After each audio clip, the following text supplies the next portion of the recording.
مرحبا بكم الإخوان مرة أخرى. افتتح اليوم الخميس بالرباط منافسات كأس إفريقيا لكرة القدم داخل القاعة المغرب 2024 بحضور عدة شخصيات مغربية وأجنبية، والتي تمتد على مدى 10 أيام.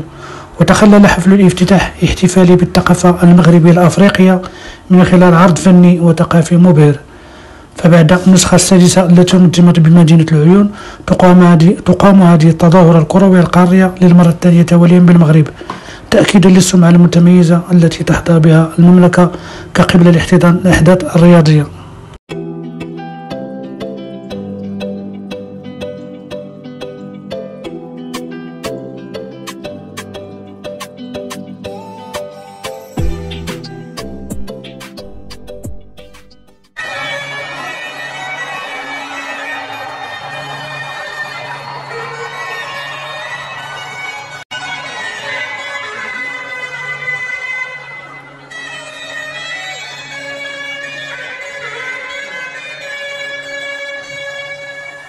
دينة الله باهية بصورها وبيبانها زاهية، يعقوب منصورنا اسمها فريق العافية، صار نجمة تنور الظلمة بالعلم وبالنور.